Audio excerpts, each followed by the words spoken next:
Vale,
Bueno, atzaldeon, ongi etorriak gaurko osoko bilkurara, ongi etorriak, zinegotzi berriak.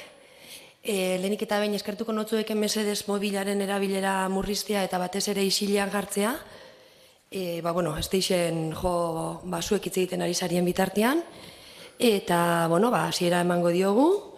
Lehenik eta behin komentatu beharra daukagu katearen loturakek gaur goizean idatze baten bitartez, hainbat konpromiso hartu dielako udalaren partetik, dienak besteak beste osasun mentalaren zaintzan emango diren politikak, katearen lotura elkartearekin eta baita osasun mentala zaintzen duten beste elkarte batzuekin, konpromiso hauen funtza edo edukia da alde batetik patologia dualaren inguruko formazioa jasotzea, bigarrenik patologia dualaren eta osasun mentalaren inguruko ezagupena herrian zabaltzea, hirugarrenik elkarteen eta udalaren arteko harremana sendotu eta denboran zehar mantentzia, eta laugarrenik legealdian zehar lan lerro eta hildoak elkarrekin diseinatzeko konpromisoa hartu da.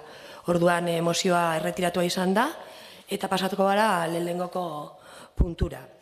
Lehenengoko puntua da, zinegotzi karguaren jabetza hartzea, Ibon Arrupe Aldekozea, jauna.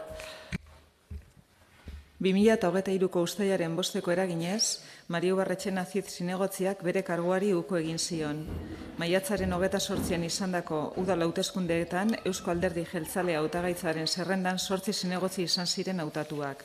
Hortaz, zinegotzi hautatu berria zerrenda horretako hurrengoa izango da, 9. hau da, Ibon Arrupe Aldekozea. Eskualdeko hauteskunde batzordeari eskatu zitzaion zinegotzi ordezkoaren agiria bidaltzea. Behin agiri hori udalak jasota eta legeak ezarritako urratsak eman eta gero, zinegotziari dagokio zin egitea. Ibon Arrupe Aldekozea jauna, zin egiten duzu, edo hitz ematen, zure kontzientzia eta ohoreagatik, Espainiako erregeari leial izan da, zintzo beteko dituzula, zinegotzi karguaren obligazioa eta konstituzio espainola bete eta betearaziko duzula, estatuaren oinarrizko araudelako?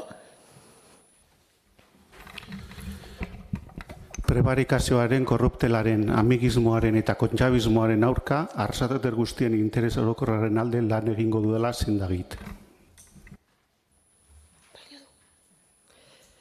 Ados, bigarren puntua, zinegotzi karguaren jabetza hartzea, Amaia Zeziaga Garmendia. Andrea. Uztailaren 5ko eraginez, Jon Apraizan Sola zinegotziak bere karguari uko egin zion. Maiatzaren 28an izandako udal hauteskundeetan Eusko Alderdi Jeltzalea hautagaitzaren zerrendan 8 zinegotzi izan ziren hautatuak, eta Mario Barretxena Cid zinegotziak bere karguari uko egin dionez, zinegotzi hautatu berria zerrenda horretako hurrengoa izango da, 10. hau da, Amaia Zeziaga Garmendia. Eskualdeko hauteskunde batzordeari eskatu zitzaion zinegotzi ordezkoaren agiria bidaltzea. Behin agiri hori udalak jasota eta legeak ezarritako urratsak emanda gero, zinegotziari dagokio zin egitea. Amaia Zeziaga Garmendia Andrea, zin egiten duzu, edo hitz ematen, zure kontzientzia eta ohoreagatik, Espainiako erregeari leial izan da, zintzo beteko duzula, zinegotzi karguaren obligazioa, eta Espainiako konstituzioa bete eta betearaziko aldatzeko duzula estatuaren oinarrizko arau bezala? Zin egiten dut. 3. puntua, zinegotzi karguaren hartzea, jabetza hartzea, Xabier Arrizabalaga jauna. Uztailaren 5 eraginez, Asier Mujik Altuna zinegotziak bere karguari uko egin zion. Maiatzaren 28 izandako udal hauteskundeetan Eusko Alderdi Jeltzalea hautagaitzaren zerrendan 8 zinegotzi izan ziren hautatuak, eta Mariu Barretxenaziz zinegotziak eta Jon Apraiz Ansola zinegotziek bere karguari uko egin diotenez, zinegotzi hautatu berria zerrenda horretako hurrengoa izango da, 11. hau da Xabier Arrizabalaga. Eskualdeko hauteskunde batzordeari eskatu zitzaion zinegotzi ordezkoaren agiria bidaltzea. Behin agiri hori udalak jasota eta legeak ezarritako urratsak emanda gero zinegotziari dagokio zin egitea. Xabier Arrizabalaga jauna, zin egiten duzu, edo hitz ematen duzu, zure kontzientzia eta horreagatik, erregeari, Espainiako erregeari, leial izan da, zintzo beteko duzula, zinegotzi karguaren obligazioa eta Konstituzio Espainola bete eta betearaziko duzula estatuaren oinarrizko araudelako? Bai, itxamuten dut. Laugarren puntuakin jarraituko dugu, 2023ko ekainaren 17ko eta uztailaren 13ko bilkurei dagozkien akta laburrak irakurri eta onartzea, eta 2023ko ekainaren 27ko bilkulari dagokion akta irakurri eta onartzea.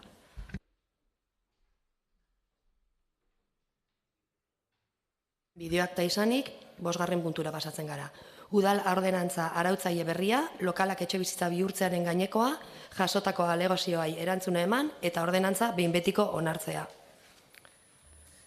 Osoko bilkurak 2023ko aprilaren 25ean egindako bilkuran hasiera baten onartu zuen udal ordenantza arautzailea, lokalak etxebizitza bihurtzearen gainekoa eta jende aurrean jarri zen.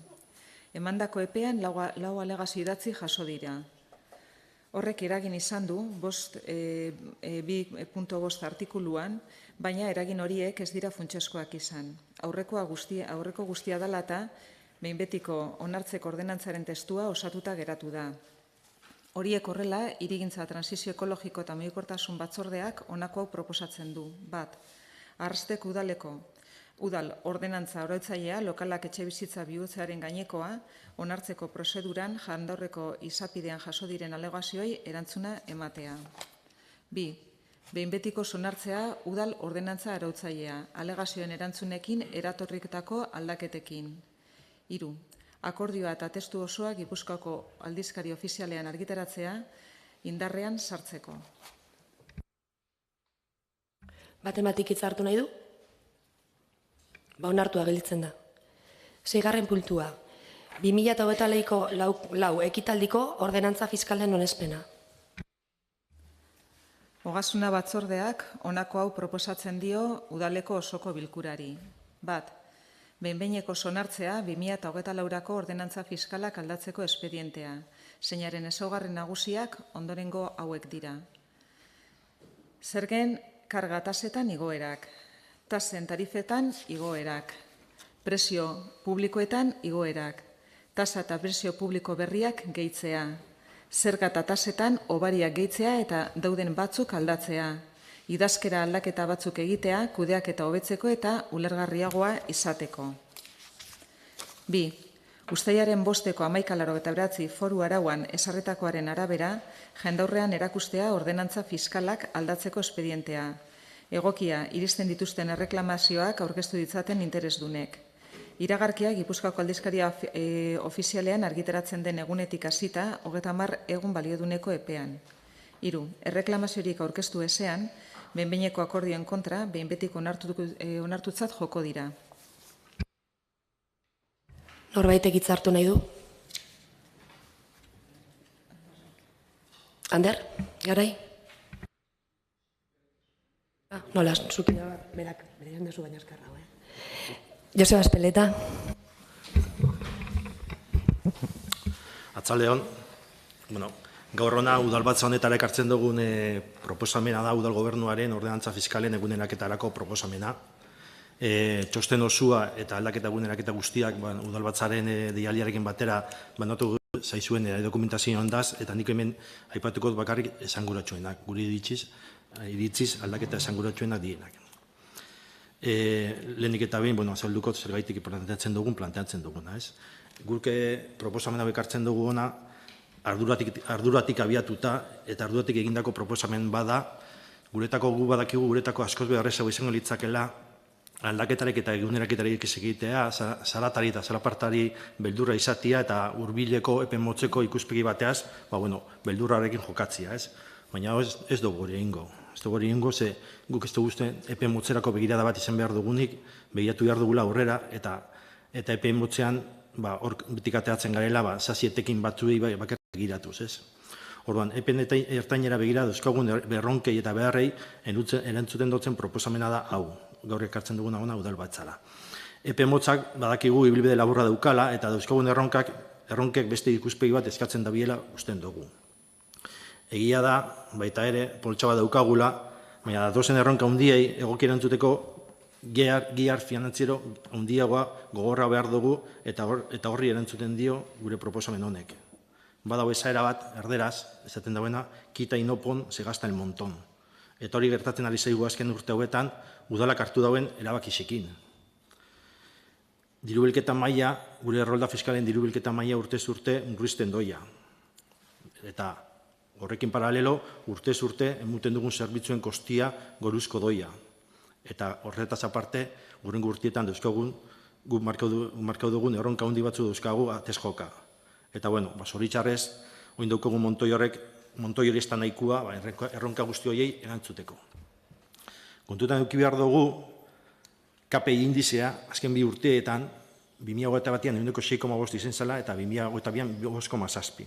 Aurten, inork ez dakiz zelan gertatuko da, noski, baina, 6 inguruan egongo dela, aurrikusi leike, besteak beste, iraietik irailekua, 2008-tik 2008-ko irailekua, ja, honezkero, 3,5 dalako. Dandok ulertu behar dugu, udala ere, presio gera hauekin kaltetua dala, beste herritar eta beste eragile guztien moduan. Baina berri dio dinot, errezen da izango litzake igorarek ez egitea, baina gure aldetik arduragabekeria bat izango litzake udala egoera horretara erutia. Bestalde, gure ikuspegiaz aparte udal teknikarien txostenan bertan adierazten da, igoera batzuk alabeharrez egin beharrekoa diela. Noski, guk hartuko gaur honak hartzen dugun proposamen honek egoera zaurgarrian darenei eragingo diela. Eta ez dugu jende hori ez dugu hasten. Eta gure aukeren artean eta legiak albideratzen digun einean, legiak albideratzen dago neurri batzuk hartzia, norberaren etxeko adibidez, norberaren etxeko ondasunik izinen gaineko zerga ordaintzeko zailtasunak dituzten entzat, diru laguntza lerro bat onartuko dugu 2008an injarrian egon dadin. Horrekin batera, tokiko merkataritza eta ostalaritza sustatu nahi dugu, eta horretarako datoz hainbat tribututan obariak, aurrero azeluko dutenak. Badakitxe askotan tentazio izaten dela, beste herrizetan ze dabitzen nitzen, ze egoeraz, ez dakize, hori ez da guretzat garrantzitsuena jakin dakigun arren, herri guztietan igoera planteatu diela. Izan alderdi bateko gobernua, izan beste alderdiko gobernua, leku ia gehienetan igoera planteatu diela. Baina hori ez da guretako irizpidea. Badakigu herritarrei eragingo diela gaur hartzera ona ekarri dugun erabaki proposamenak, baina kokatu behar du eragin horren neurria. Herritar arrunten bizitzan, guk oin hartzeko ekartzen dugun erabaki proposamen hau, batez be, ondasunik izinen gaineko zergarako eta ura eta zaborren tasarako eragiten dau nabarmenki, ez? Eragin hori oin azalduko zuen batekoa da, eta kasu guztietan guretzat izango da guztiz arrazoizkua. Ze kontutan izan da, adibidez, ondasunik izinen gaineko zergarako onartuko dugula diruguntza lerro bat, precisamente egoera zergarrian egon daitezkinen dako. Usten dugulako, herritarrentzako onargarriak izanik, udalarentzat guztion ahalegin komun hori oso emankorra izango dela. Historikoki mantendu dugun eta aldarrikatu dugun beste irizpide bat da beti progresibilitatearena. Eta ez dut itxiko ipatuak. Saiatu gara hemen sartzen, neurri pare bat badaz progresibilitatearen inguruan, eta aurrerantzian bez saiatuko gara irizpide hori txertatzen gure proposamen guztietan. Eta gainera uste dut momentu egokia dela, batzar nagusietan eta Euskal Autonomia Elkartean bai dauelako borondate politiko bat, erreforma fiskal bat bideratzeko. Alderdi guztiok adierazi dugu erreforma fiskal hori beharrezkoa dela, eta nik uste dut aukera hori baliatu beharko ginukela, bestiak beste, udal tributuetan progresibitatearen irizpideak lantzeko. Eta, arlo honetan, batzar nagusietan adierazi ginuen bezala, gube hor egon gara, erreforma fiskal hori bultzatzen. Orduan, aurkezpen hau indagero, joango naz, tributuen arluan aldaketen ezaugarri nagusiak azaltzera. Ondasun egitzenen gaineko zergan, guztiok, popularki kontribuzio bezala ezagutzen den horretan, proposatzen dugu kargataz 100% igotzea. Kontutan eduki behar dugu, azken 6 urtietan zerga igo dela 0,6. 0,6 igo da zerga hau, eta bitartean IPC-a, KPI-a igo da 14,26. Horrez ekarri dago, urtez urte dirubilketa txikitzen joan dala ez dalako inegoerarik, eta bestetik balio katastralen depreziazioagaitik, padroiagaitik, beraren gaitik, dirubilketa jisten joan da. Orduan, hori usten dugu, errekupero behar dugula. Lehen esan dut, zein izango den gure eragin honen, gure erabaki proposamen honen eragina, 100% igorarena. Eta adibidez izango da, nire kasu partikularian, nire etxeagaitzik nik ordaindu beharkot urtian 10,67 euro gehiago. Urtian, 10,67. Beste zingo batzit 6,6 euro, beste bateko 11,52, beste batek 8,87. Usten dugu, dala urtian di igoera honek, Usten dugu, guztiondako guztiz onargarria dien igoera batzu diela. Zerga honen arluan bebai, proposatzen dugu, 150ko errekargua esartzia ez ohiko etxe bizitzei. Eta ez ohiko etxe bizitza da, hau, kontzeptua garbi geratu da dira, norbera bizi ez dan etxe bizitza. Hau da, beti da, bigarren etxe bizitza bat, inor erroldatu barek, eta inor bizi ez dan etxe bizitza bat. Eta horri, jarrikotza 150ko baria, barkatu errekargua. Noski, errekargu hori, joango da, 11 salbuespen supuestokin. Alokairuan baldin badau, horretan baldin badau, 11 salbuespen supuesto gongo die, errekargurik ez ordaintzeko. Honekin batera lehen aurreratu du, baina 2008an indarrian egoteko, onartuko dugu diru laguntza bat, zer gau ordainu ezin da biendei laguntzeko. Eta zerga honen obarien arluan, mugatuko dugu bi obari etxe bizitzen balio katastralera. Obariak mantenduko dugu, baina tope bat jarriko zau balio katastralei, eta izango da, familia ugarien obaria mugatuko dugu, eta energia berriztagarriak esartzeagatik dauen obaria mugatuko dugu bi kasuetan 150.000 eurora. Jarduera ekonomikoen gaineko zergan, kalian IAE moduan ezagutzen dan hori, lehendik eta behin esan bidar da, impuesto hau bakarrik ordaintzen da biela 1.000.000 eurotik gorako eragiketa volumena daukienak. Orduan, oroar jarduera ekonomiko gehienak ez da ordaintzen. Ordaintzen da bakarri 1.000.000 euroko volumena daukienak. Hortik gora. Hau, azkenengo 6 urtetan ez da igo ezebez, 0, KPI lehen esan duten moduan izan da 0,26, eta proposatzen dugu, hauei, 1.000.000 gorako volumena daukienei, 4% igotzia impuesto hau. Ibilgailuen gaineko zergan, puesto de circulación, edo holan ezagutzen dana, gure proposamena da, ibilgailu txikiei ez itxia igorarik, ibilgailu ertainei 4% igotzia, eta ibilgailu hundiei 5% igotzia. Hau da, beratzi zaldi fiskala arterako kotxiei ez igotzia, beratzi eta 5 zaldi fiskala artekoei 4% igotzia, eta 5 zaldi fiskaletik gorakoei 5% igotzia. Eta beste proposamen bada, ibilgailu elektrikoek eta hibridue daukien obaria, bi kasuetan irizpideak parekatzia eta bi kasuetan izatea denboran 5 urtetan mugatzia eta prezioaren arabera bi kasuetan be mugatzia. 40.000 eurotik berako ibilgailuentzat izango die obari horrek.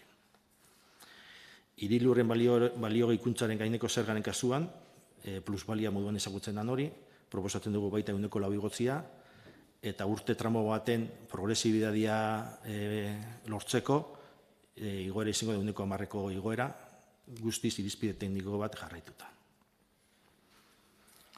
Tasen kasuan, gure proposamena da oso defizitero dien zerbitzuetan 5% igotzia, Adibidez, hilerriaren kasuan, guk dano gure etxietan eta gure jardueretan igarri duguna udalak bigarri dago, eta orduan argindarraren eta gazaren eta igoeragatik zerbitzuak berak eskatutako igoera bada. Beste igoera bat zerbitzua oso defizitarioa dalako izango da uraren tasan, besteak beste, 2004ko ur kontsortzioak 11,70 igoko doskulako uraren presioa, uraren altako presioa, hau da, urkuluti datorren uraren presioa, 11,70. Beste zerbitzu bat oso defizitarioa dana eta 1,5ko igoera proposatzen duguna izango da zaborren tasa. Kasu honetan, mankomunitateek kostien azterketetan adierazitako tarifetik oso bera gauz. Ez gara heltzen tarifaren, ez dugu estaltzen gure tasarekin tarifaren ez da 1,80 bez. Eta orduan, proposatzen dugu 1,5ko igoera kasu honetan. Eta hau da beste igoera hauen neurri hartzeko, honek ze suposatzen da, honek suposatzen da 1,5ko igoera norberaren etxian, egunean zentimo terdiko igoera. Hilean 50 zentimo eta 6 hilabetian 3 euro. Urtean 6 euro.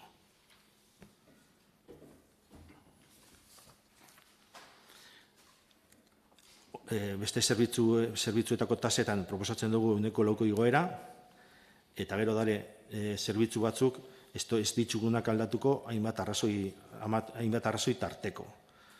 Edo presio topietan gaudelako hitzartutako presioa dielako diputazioarekin, edo azokaren kasuan adibidez ez du ikutuko, azoka gure egitasmo berezi bada, eta horrek hausnarketa berezi orokor bat bihar dau, eta aurten hori inarte ez dugu ikutuko.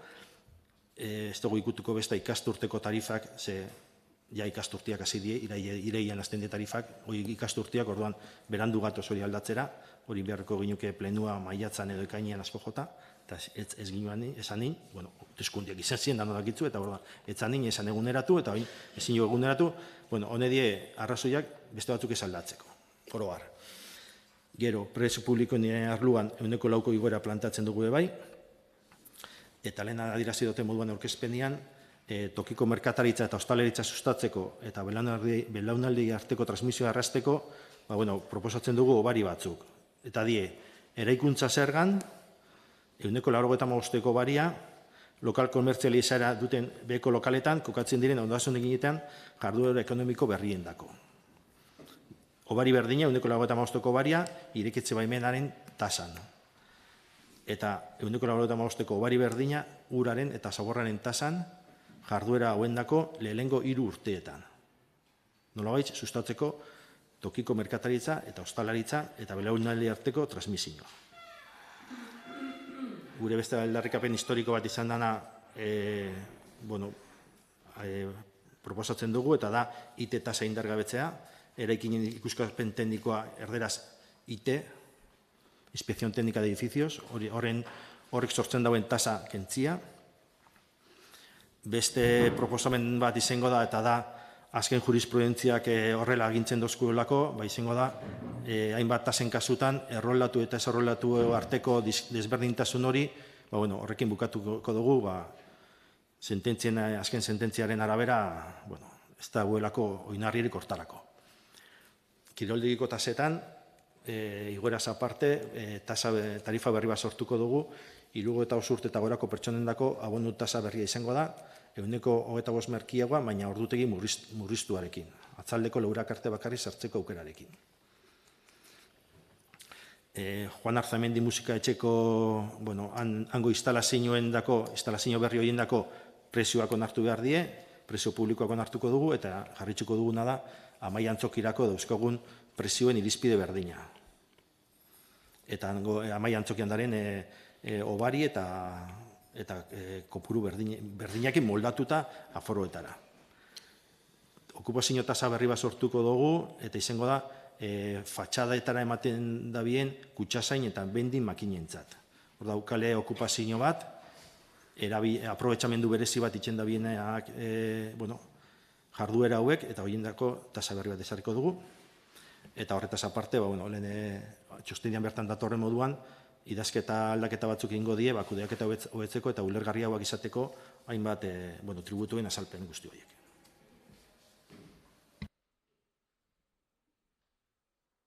Hitza beste norbaitek. Ander, Margaritz, nura dituzuena. Zuk, Ander Garai. Bueno, txaldeon danoi, ekideok, plenora bertaratu zareten herritarrok, txaldeon. Bueno, gaurkoan, 2024ko ordenantza fiskalen proposamena daukogu mai gainean, urtero moduan, uztailean, urrian itzen dugun plenuetan izeten da normalian onarpen hau. Positibotik hasi binaz, nik ustot badaukola gauza positiboak eta gustoko jaten esatia. Gu proposatu gauen gure proposamena iraiaren 12an ingauen, gobernuaren proposamena 13an jaso gauen, eta hortik aurrera egon gara negoziaketa baten, eta nigurot mai gainean jarri eta positiboan esan gutxiren negoziaketa egon dela, ez gara akorde batera iritsi, baina negoziaketa egon da, gainera uste dut negoziaketa zintzua izen dela, bi posizio ezberdinetatik irten ginen, eta alegindu gara gerturatzen, ez da posible izan, baina uste dut mugarri bat jartzen dugula etorkizunean, eta negoziaketa ezberdinetan akordeotara iristeko orduan. Lehengo gure nagoen pizkat hastia modu positiboan, ez? Josebari entzun da, bere, pizkat ez esplikau duzku, gobernuaren proposamena zein izen dan, obari ezberdinak da, oso luzia da proposamena guztixan, baina bai komentau duzu, alegindu zaretela, progresibitatea sartzen, nik ez dut ikusi. Eta hortik hasiko naz, ez? Aurreko plenuan bebai hasi nintzen, kontraesanen gainean, hitz egin hauen kontraesanak, eta inguan bebai ekarriko dut, kontraesanak uste dut egon diesela proposamen hontan. Guk proposamena aurkeztu gauena, pixkat gobernuan gingo zenean ingauen proposamen antzerakoa da, esan nahi dut, aztertu da pixkat zein dan egoera, zein dan arrasateren egoera, udalaren egoera, eta hortik proposamen bat indogu, azkenengo 3 urtetan betzien igo, eta guk jarraitzen gauen pentsatzen, basauela aukera zerga eta tasak ez igotzeko herritarrei. Eta hortik bideratu gauen pixkat gure proposamena. Gero beste obari batzuk bai proposatu genitzuen, pare baten, zuek bai berdin pentsatzen zinuten eta hor doi ez baitxa, eta beste batzutan ez gara akordiora iritsi, aleginduko gara beste baten sartzen, ez? Baina esatena, kontraesan horren gainean, eta 2019ko urrian batian inzan plenora bueltauko naz, aurreko legealdiko ordenantza fiskalen lehenengo plenua, izen zan, eta pleno hortan hitz egin zan progresidaden gainean hitz hauek erabili zienez, lehenengo ez die progresiboak gu progresibitatearen alde gauz, argi daukagu, gutxien daukanak gutxiau pagau bihar dauela, eta geixen daukanak geixau. Eta bera ez die bape progresiboak. Honek izan ziren Maiderrek erabilizitxun ditzako indala 4 urte, Josebak, indala 4, aurreko urtean bebai, egonaz ikusten bidizu, Jeremy Corbinen gainean hitz egin zuzkun Josebak, eta, pizkate Jeremy Corbinen proposamenak mai gaineratu zitzun, eta erabilizitxun hitz batzuk, eta badakizu nolan egingo zauien hau, zergak igota, baina ez guztio igota, elitei zergak igota. Kasu enten guztiei igotzen da, 4, 5, baina guztiei. Naiz eta, ibian esan duzun moduan egongo diezen diru laguntzak, horrek onartu inbidiez gaur ez dugu onartzen diru laguntzarik, hori beharrik geratu da, aurrera etorri biko dan kontu bat izango da, ze horrek beste tramite badauko, baina gaur ez da onartzen. Gaur onartzen duguna da, 4ko igoera general bat, 5ko igoera batzukin, hori da. Zuen kasuan, erabilikot zuen bozera maiak erabilizitzun ditzak, oindala 4 urte, elkarrekin arrasateko bozera maiak erabilizago ditzak. EAJ-TPSOren proposamena zerga eta tasa guztiak igotzea bereziki urtasa guztiz kontra gaude, neurri erregresibo bat delako. Arrasateko gizarte sektore haulen kontra doalako, karga fiskala arrasateko familia langileetan jartzen duelako, eta gehien dutenen interesetan egiten delako.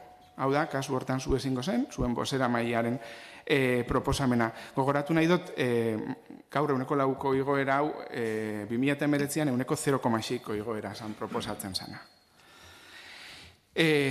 Progresibidaden alde bi alderdixak proposatu zinuten, ez? Baina proposamen honetan, eta esan duten moduan, ez dut ikusi inungo progresibidadearen aldeko keinurik, ez? Eta baina, esplikauko zue, eskusa moduan erabiliko dozue, eske ez dugu denborarik euki, eske sartu ginen ekainean, kainaren 17-tikona legealdia hasi zanetik, 2023-2027 legealdia hasi zanetik pasau diez 107 egun. 107 egun pasatu diez. Batzu hundako ez, batzuk esaten daue atzo hasi ziela lanian udalia, baina 107 egun goi ez hemen lanian. Eta nik uste dut, lanketarako nahikua denbora egondala, gutxienez minimo bat lantzeko. Baina hau bakarrik ez, batzordean, gugazen batzordean, Joseba presidente dala, Eba aritzetan igazela, justo lau pertsona hauek urtiak goi ez hemen, eta kalkuluak atera dut. Zueba 2.453 egun zoiez udaletxean, 2.453 egunetan progresibidadia lantzeko bai ideiaren batero eukitzeko aukera basauen. Eta Joseba zu 1.573 egun. Orduan, aukerak egon diez lantzeko, orduan ikustot eskusa moduan ez dala denborarik egon progresibidadia lantzeko, 8 urte zoiezenean bi alderdiak progresibidadiarena aurrera eta atzera hitz egiten, hori, guk ulertzen dugu hor koherentzia falta dauela.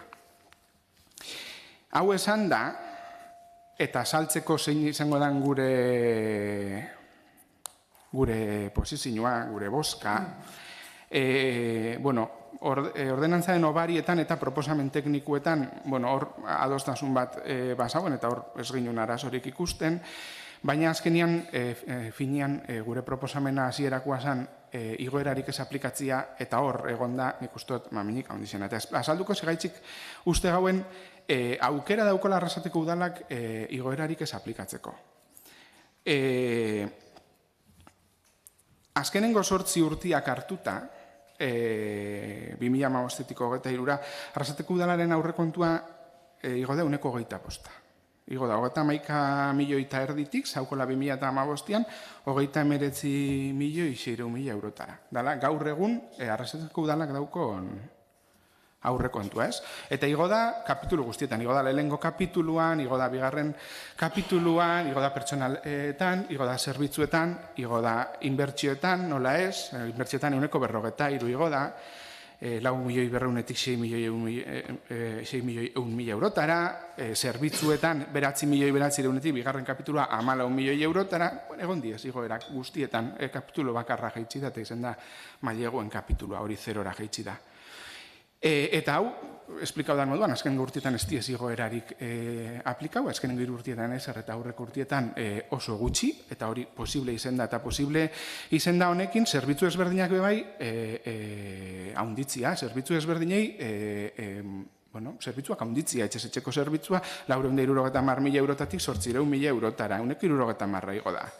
Bezgabeko egoeran zerbitzua 150.000-etik 360.000 eurotara igo da, 250.000 euro. Pobreziaren kontrako plana 300.000-etik 400.000 eurotara. Lore zaintza zerbitzua 600.000-etik 1.000.000 eurotara. Kale garbiketa baitxe 300.000 eurotan igo zan. Eta sortu diez zerbitzu ezberdinak, ez noi edanak enumeratzen hemen, baina eguneko zentrua, txikitxoko, hau arkapeko gimnazioa, alokairurako diru laguntzak atera diez. Hori zerbitzuena.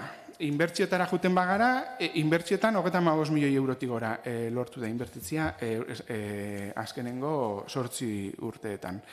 35 milioi euro, lehen esan duten moduan, gainera, pasegara 4 milioitik 6 milioi eurotara kapazitatea inbertzioetarako. Jame, kulturola, hor badauko bulebarra aurren parkiak etxezarreta erosi izan, inbertzio ezberdinak 35 milioi euro inguru. Eta zorra kendu da.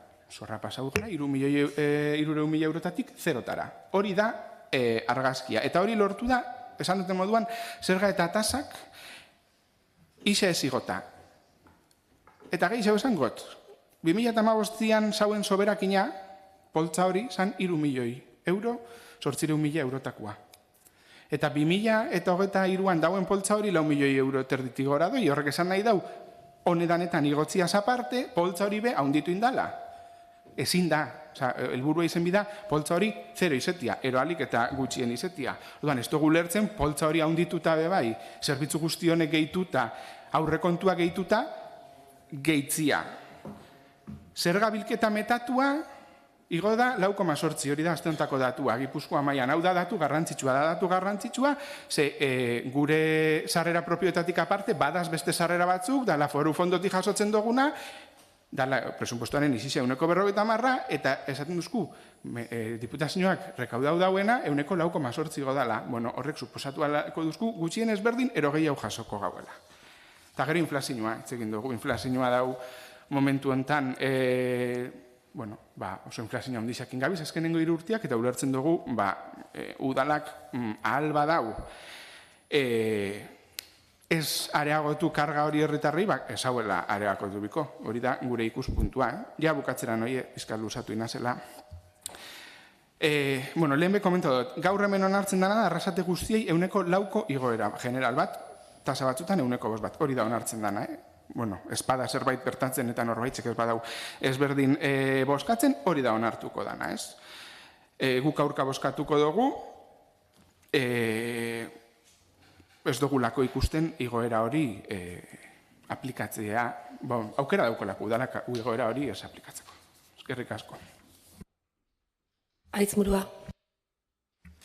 Bai, atxaldean guztioi. Vuestra propuesta solo nos permite adhesión o rechazo. Y evidentemente adhesión no podemos porque no estamos de acuerdo con la subida de las tasas. En el 2015 había una deuda de 3,5 millones y pudimos hacer las cosas bien gobernando junto con el PNV.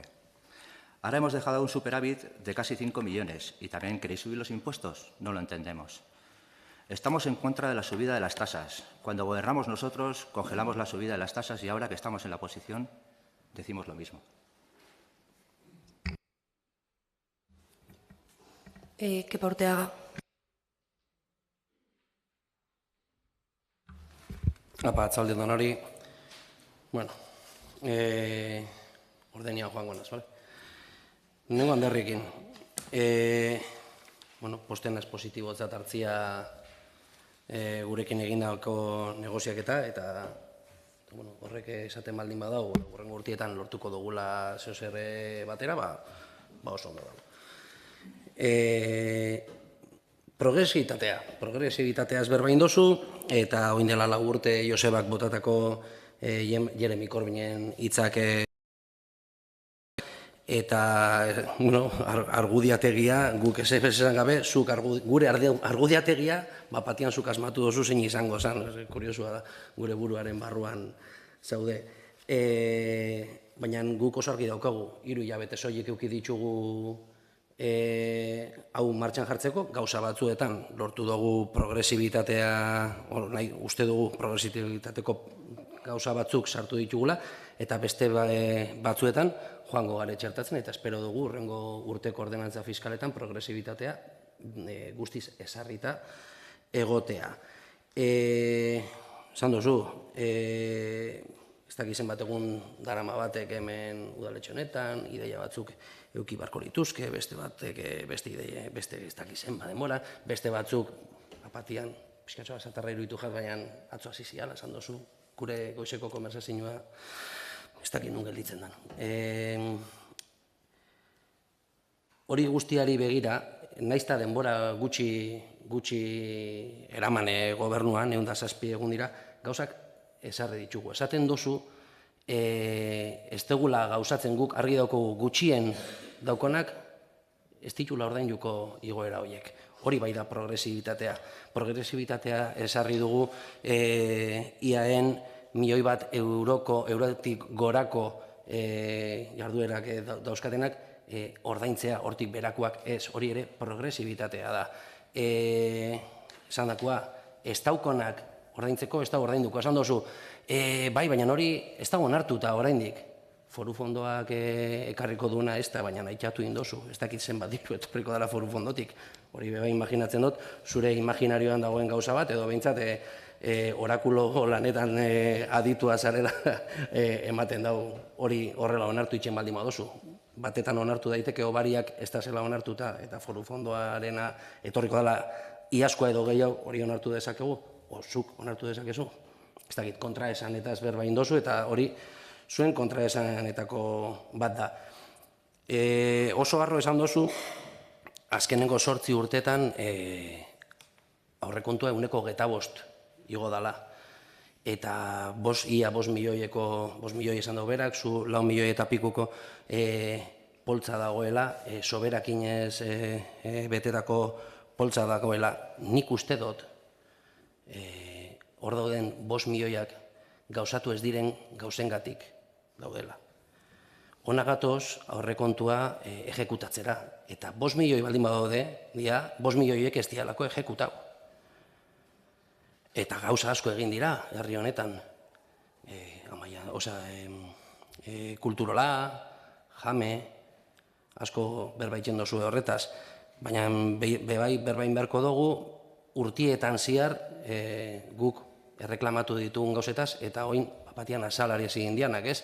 Emakumen txokoko egoera, ez da ez egin azkeneko 8 urtetan, amaiantzokia mantentzeko lanak eskatuen ditugu behin eta berriro azkeneko 8 urtietan, eta zapaia jauzi egin da, ura sartu egiten da, hori dana 5 milioi eukita poltsan.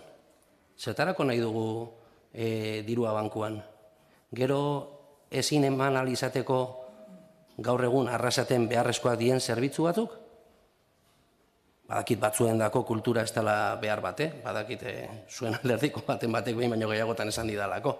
Baina guk uste dugu amaiantzokiko jarduera herri honetan ezinbestekoa dela. Eta espero dut zuentzako bebai ezinbestekoa izatea. Baina ez dio duzue kasorik egin azkenengo urteetan. Gu behin eta berriro gabiltza esaten, hori egia adibide batzuk, berbain dezakegu mojategiko bestua isuen egoeraz edo kiroldegiaz. Musakolako kiroldegiaren egoera. 2 proiektu desberdin ikusi ditut, eta 0 gauzatu egin da, hori bai, 5 milioi daude udaletxeko bankuen kontuetan. Ez dakit lekurik egokiena dan dirua egoteko, dirua herrian inbertituta egon inberko litzateke. Eta hori da guk nahi duguna egin, herrian inbertitu. Eta tartian, txampiñoi batzuk ertetzen dira, ailegatzen garen enean, eta amaiantzokia izango da txampiñoi haundi horietako bat. Eta ikusita zen olako egoeran dagoen amaiantzokia, agian zuek pentsatzen duzuen 4,5 edo 5 milioi esaten dauen aritzek, motz gelditu daitezke. Oso motz gelditu daitezke. Berriro ere, gu aurreko legealdietan, gu koherentziaz berbaitzen dugunean, aurreko legealdietan defendatu dugu behin eta berriro, igoerak egin behar diala. Zerbitzu hobeagoak emateko. Kalitatezko zerbitzuak eskaini ahal izateko arrasatearrei. Diru sarrerak ez igotzea, diru tasak ordenantze fiskalaz ez igotzea, diru sarrerak gutxietzea dator, zerbitzu okerrago edo gutxiago ematearen kontra. Zerbitzua, gehoz eta gastu gehiago daukoen zerbitzuak tasak ez baldin baditu igotzen, edo zerbitzua okerrago ematen dozu, edo zerbitzu gutxiago ematen dozu. Hori bai, neurtu beharreko gauza bat da.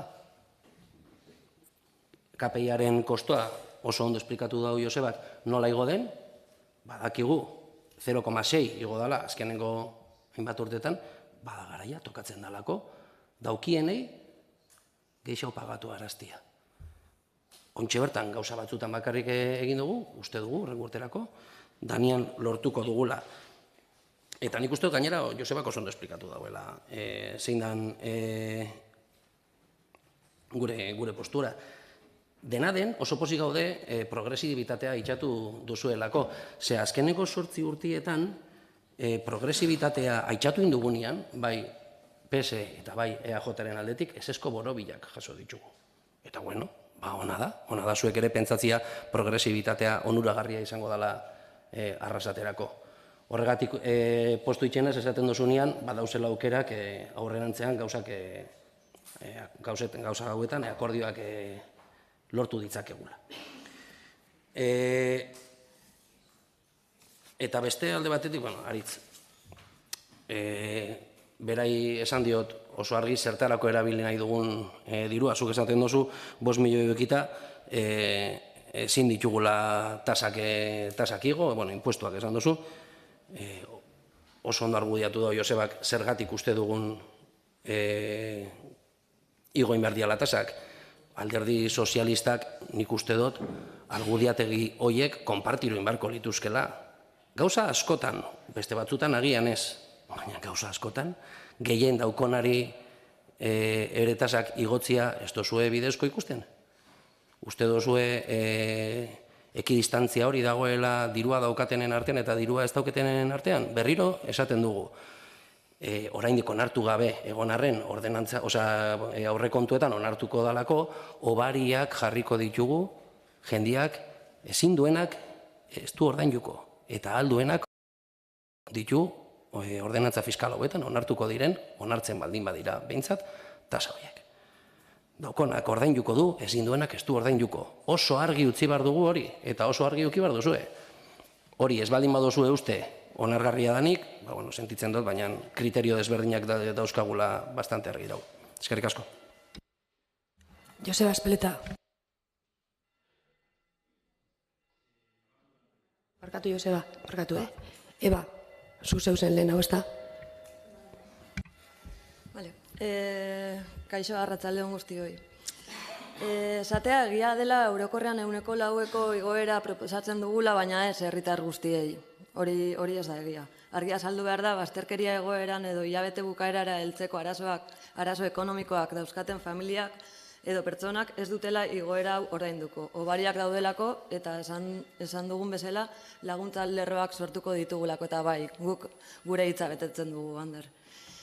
Igoera hau 1 milioi bat baino gehiago fakturatzen duten enpresak edo ekonomikoki hobeto dauden familiak edo pertsonei aplikatuko zaio. Eta azaldu oso ondo Josebak kasu hauetan ere 4% igoera hilabetean 50 zentimora mugatzen dela. Eta zergatik proposatzen dugu igoera hau. Zergatik gaude behartuta proposamen hau ekartzera. Legealdi honetako erronkak mahai gainean dauzkagulako, baina aurreko legealdiko erronkak ere hor daudelako. Ez duzuelako erronka horiek ondo kudeatu. Eta zeren inguruan nabilitz egiten? Kiroldegiaren inguruan, kiroldege berriaren inguruan, Amaian Tzokiaren egoera herri guztiak daki ez, nola dago eta hori mantenu faltagatik dela argi dago, emakume txokoaren kokaleku berria, autobus geltokia, salduzpen dauela behin-behinekoz. Eta gero hitz egin duzu fiskalitate progresiboari buruz. Eta esan duzu, kalkulatu duzu, zenbat denbora, zenbat egun udaletxean egon garen. Baina ez duzuna kalkulatu da zenbat egun dira 8 urte. Zuek gobernuan egon zareten 8 urteak zenbat egun dira, Ander. Gainera zuk ogasuneko buru izan da. Orain, ardura hau nondik dator? Benetan fiskalitate progresiboan sinisten duzuelako? Orain populismo kutre hau erabiltzeko erabaki hartu duzulako. Ez dakit. Kontraesanak esan dituzu, orain arte 8 urteetan ez duzuna egin orain guk 3 hilabeteetan egiteko esango diguzu? Nondik dator ardura hori? Besterik ez. Joseba Espeleta. Bai, nabardura batzuk Anderrek esandako hitzei. Alde betitik, nik ez dut aitzakirik ipini, denboraren aitzakirik eta konturik, ez dakit nondik eta dozun, guk argudiategi hori erabiliko ginuela. Nik ez dut aipatu aitzaki hori. Bigarren kontua da, aipatu dut, bi arlotan progresibitatea esarri dugula, eta esarri dugu bi arlotan progresibitatea. Ibilgailuen gaineko zergan, kotxe txikinei 0, kotxe ertainei 4, eta kotxe handiei 5. Hori da progresibitatea dela. 0 txikinei, 4 ertainei, 5 handiei. Eta bai esarri dugu progresibitatea plusbalietan. Zezan dugu, iguera orokorra 4, eta tramu baten 10. Zergaitik, tramu horretako Kuotak, orduan, bai dauz progresitateko irizpideak txertatuta. Bai esan behar dotzut, eta ipatu dut, legiak emuten dozkun aukeren einian jokatuko dugula. Eta zuk badakitzu, udal tributuen foru arauak, ze aukera gutxi emuten da bien progresibitaterako. Eta lotu dut kontu hori datorren reforma fiskalera. Eta esan du, progresibitatea landuko dugu, eta ojala progresibitatea sartzia datorren reforma fiskal horretan. Gu hor egongo garela, batzar nagusietan gau alderdiok onartu dugu reforma fiskal hori egin behar dela, eta ea behingoz, udal tributuetan be, irizpide progresiboa txertatzeko aukera legalak dauzkagun. Ze gaur egunean, buruz ingo dugu repaso bat, zerga eta tasaz-tasa, baina ez dau aukera legalik gehienetan progresibitateko irizpiderik sartzeko. Eta darenetan sartu inogu, bai sartu dugu. Gero beste kontu bat, Jeremy Corbyn gora eta Jeremy Corbyn bera. Bai, Jeremy Corbynek esate zauen, enpresa hundiak zergapetu behar diela, eta batezbe hoiek zergapetu behar diela. Eta hortara dator, IAEko tasa eundeko lau igotzia. Horre dielako enpresa hundiak, elite ekonomikoak, noski, garbi ikusten dugu. Eta gero indozu erdi tranpatxo bat, esan duzu dirubilketa maila Gipuzkoan digo injala. Bai, badakigu, baina udaletxeko errolda fiskalen dirubilketa maila ez da igo. Zelan igoko da, azkenengo 6 urtetan ez badie tipuak aldatu. Ezinezkoa da. Nere etxia gaitxik nik urtero joanaz gutxio bordaintzen. Zuk danok gure etxien gaitxik joan gara urtero gutxio bordaintzen.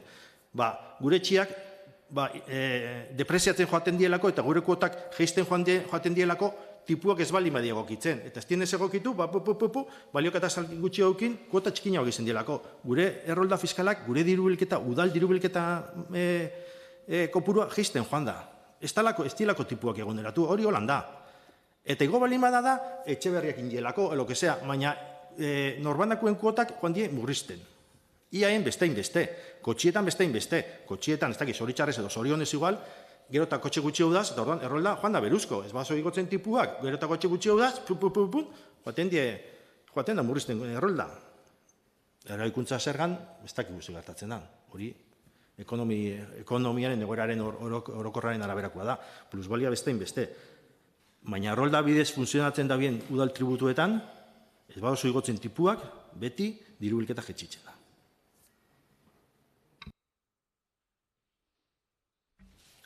Norbaitek hitza? Ander Garai. Bai, txaldean. Bueno, ibukaeratik eskonaz. Esan duzu trampa txiki bat indotela, nik ez dut hitz egin arrasateko, nik hitz egin dut, zelan dauen, zergabilketak Gipuzkoa mailan eta gainera espezifika huen dut, hori bat. Bigarrena, uste dut nire hitzetatik, zinutela entzungo inundik inora, progresibidadearen alde ero aurkan hauenik, ze ez dut esan. Esan duten bakarra da, zuek egonda, esan zinutela ez, eta zuri bereziki eba, ondala urte 0,6ko igoera bat, irakurri dut, zer esan zinuten, zer grito en el cielo, 0,6ko igoera bat. Oine, uneko lauko igoera bate gaitxik, ez dozu esaten, orduan, nik azaleratu nahi izan duten adiez, koherentzia falta eta hasieran esan dut. Koherentzia falta bat ikusten dutela. Kotxietan progresibidadea, kotxiena hitz egin dugu luze, eta jarraituko dugu hitz egin luze, txikia, hundia, lehengo dano gabiz esaten, bueno, hori be trampa txiki bat itxia da, esatia txikiei, hundiei, saldi fiskalen arabera da, orduan, hor bebai ez dakit zer zan, eta plusbalietan benefizio bat da, lo que se graba, un beneficio, progresibidadia hor bebai, esatia,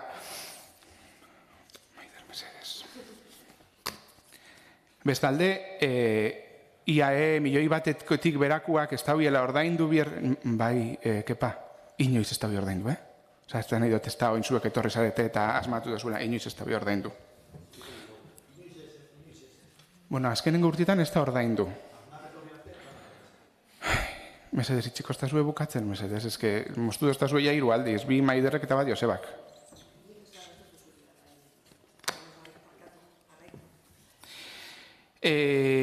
5 milioi euroena be bai ejekutatu gabe ez, ejekutatu gabe ez, hori bai hitz egin gehi, ez da ejekutatu gabe, sarrerak eta gastuen artean izen alda be bai sarrerak izetia asko zaundixabak esperotakoak baino, eta hori normalian ezinezko izeten da ejekutatzia, ze otxaiera arte ez dugu jakitzen, otxaiera urrengo urtekoa, esan nahi dut, ezin dut gaztu otxaian 2021 bateko gauzetan, orduan, hori bez da horrela.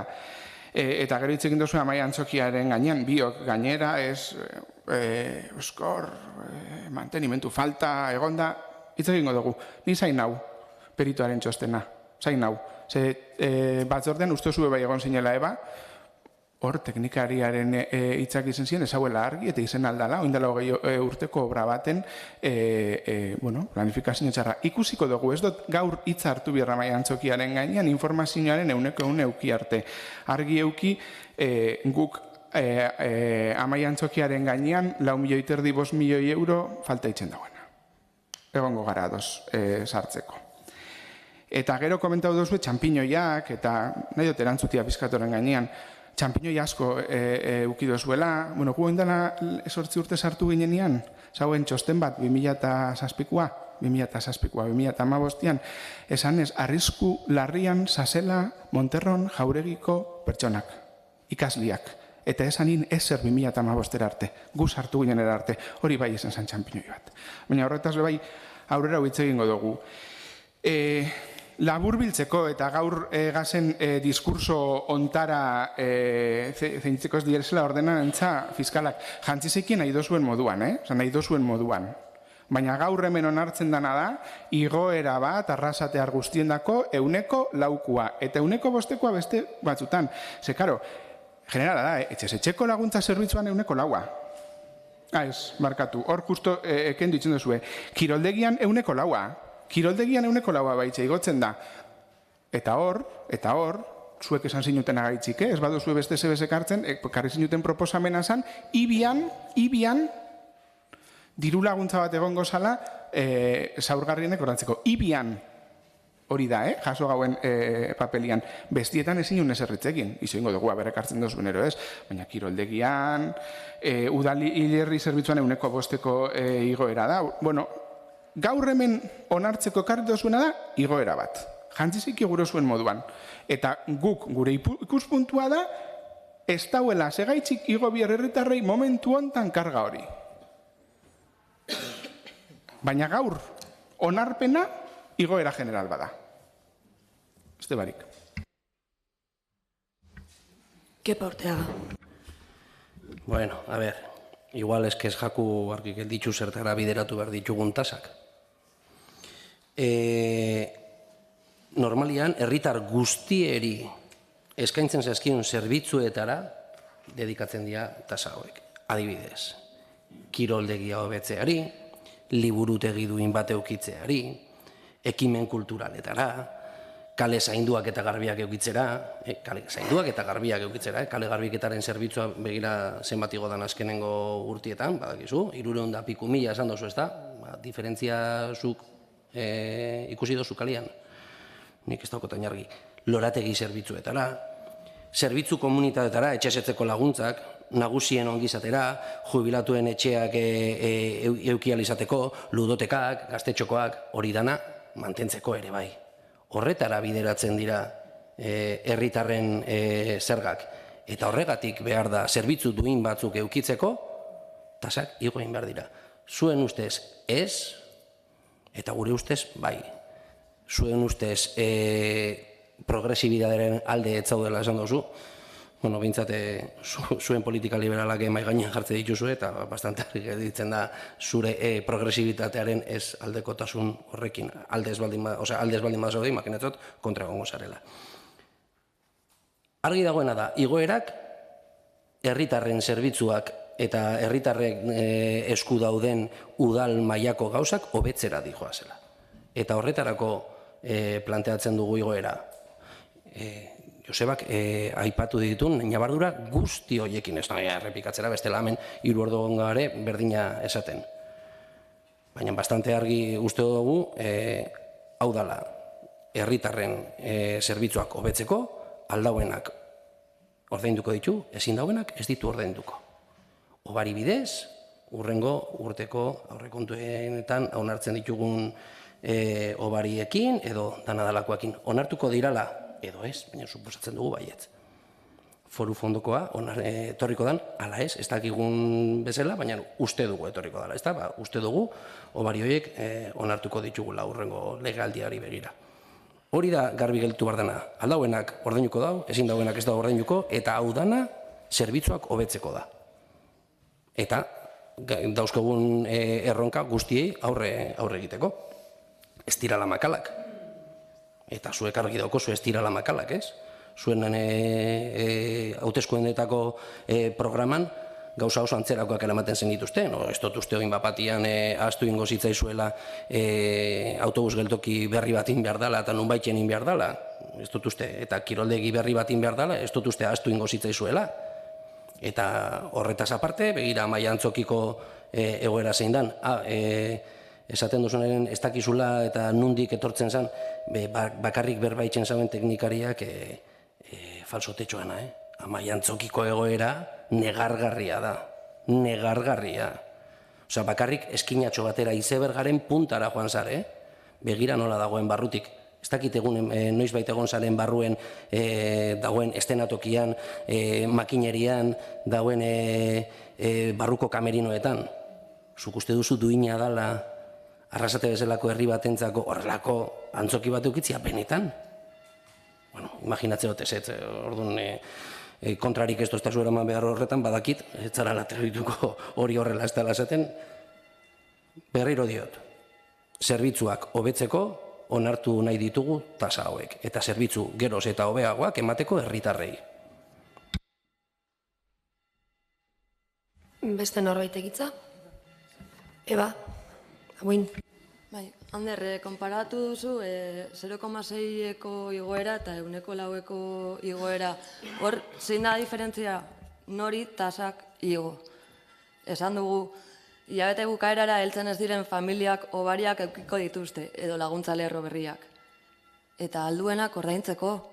Zeinek ordaindu behar duen 1,4, milioi bat, baino gehiago fakturatzen duten enpresak. Hor, non dago diferentzia? Nork ordaintzen duen tasa. Besterik ez. Itzan horbaitek berriro? Bueno, bosketara pasatuko gara. 2024ko ekitaldiko ordenantza fiskalen igoeraren gaineko onarpenaren alde, proposamenaren aurka,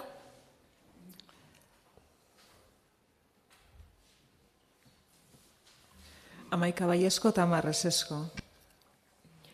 onartua gelditzen da.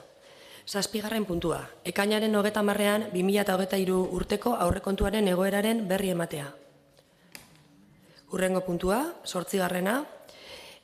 Tokiko gobernu batzordeak 2023ko bigarren hiruhilebetean onartutako kreditu aldaketaren espedientearen berri ematea. Berri ematea denez, hurrengo puntura. 9. puntua. Antolaketa alorrean, alkateak emandako hainbat ebazpenen berri ematea. 10. puntua, alkatearen ebazpenen berri ematea. 11. puntua, Eusebio idatzi edo erretirau dozuenez mozioa, etorri baino lehen hau ja erretiratua gelditu da, hitz batzuk esan ditugu, gero azalduko zunde baduzu. 12. puntua, Arrasaten alokairuaren merkatuko prezio garaztiek tenkatutako eremuak definitzeari buruzko eta horietan estatuko etxebizitzaren legeak ezartzen dituen mugak gauzatzeari buruzko mozioa Stop Desauzioz Euskadi plataformak aurkeztutakoa. Ez dago, ez? Ez da etorri, Merino, orduan irakurriko dugu. Arrasate bizitegi larrialdiko egoeran dago eta etxebizitza alokatzeko eskaintzen diren higiezinen kopurua ez da nahikoa udalerriaren eskaerari erantzuteko. Etxebizitza horiek 900 euroko batezbesteko errentan eskaintzen dira eta etxebiden 367 familia unitate daude izena emanda alokairu eskatzaile gisa. Etxebiden izena emandakoen artean Etxebizitza premia berezia duten familiak, guraso bakarreko familiak edo ardurapeko adingabeak ez dituzten familiak eta independizatu nahi duten eta bataz beste 14.919 euroko diru sarrerak dituzten 35 urtetik beherako gazteak daude. Horren ondorioz, familia horiek merkatuko alokairua ordaintzeko egiten duten ahaleginak diru sarreren 30% gainditzen du. Eta beraz, beharrezkoa da hemen eskatzen ditugun neurriak hartzea. Alokairuen presioak mugatzea edo egungo alokairuen epeak luzatzea, besteak beste eremu horietan are gehiago espekulatzea eragotziz eta Euskadin kontratuak amaitzeagatik milaka etxegabetze isil edo judizial saiestuz. Etxebizitzaren legearen 18. artikuluak hau jasotzen du. Etxebizitzaren arloan eskumena duten administrazioek, beren araudi erregulatzailean eta dagozkien eskumenen esparruan ezarritako irizpide eta prozeduren arabera, bizitegi merkatu tenkatuaren eremuak deklaratu ahal izango dituzte. Beraz, udalerriek ekimena ardezakete etxebizitza gaietan dituzten eskumenen esparruan. Eusko Jaurlaritzari eskatzeko udalerri hori osorik edo udalerri horretako zenbait eremu, tentziopeko eremu izendatzeko. Legean aurrikusitako 2 baldintzetako bat betetzen bada. Hona hemen baldintza horiek. A. Hipotekaren edo alokairuaren kostuaren batezbesteko karga aurrekontu pertsonalaren edo bizikidetza unitatean, gehi oinarrizko gastu eta hornidurak familien batezbesteko dirusarreren edo batezbesteko errentaren 30% baino handiagoa izatea. B. Etxebizitzaren erosketa edo alokairu prezioa, tenkatutako etxebizitzaren merkatu eremu izendatu aurreko 5 urteetan dagokion autonomia erkidegoko kontsumo prezioen indizearen hazkunde metatuaren 100 baino 3 puntu handiagoa izatea gutxienez. Neurri horiek gure etxebizitza legeak eta lege hori garatzeko erreglamenduek aurreikusten dituzten beste neurri batzuekin batera ezarri behar dira. Hala nola, jandirik gabeko etxebizitzak mobilizatzeko neurriekin eta erabilera turistikoko etxebizitzak edo gelakako alokairuak kontrolatzeko neurriekin. Alokairu egonkorreko etxebizitzak beste alokairu eredu horietara ihes egitea saiesteko, gizarte premiak asetzen ez dituzten arren. Era berean, guztiz beharrezkoa da alokairu sozialak sustatzeko baliabideak nabarmen handitzea eta udalen eta Eusko Jaurlaritzaren arteko koordinazioa hobetzea etxebizitzaren arloan. Horregatik guztiagatik honako hau aurkezten dugu. Mozio arrunta. Arstek udalaren osoko bilkurak Eusko Jaurlaritzari eskatzen dio, udalene honek eskatu ondoren, udalerri osoa edo eremu jakin batzuk etxebizitzaren legean horri buruz ezarritako baldintzak betetzen dituztenak etxebizitzarako tenkatutako zonatzat jo ditzala. Estatuko etxebizitzaren legeak zona horietarako jasotzen dituen neurriak lehenbailen ezartzeko helburuarekin.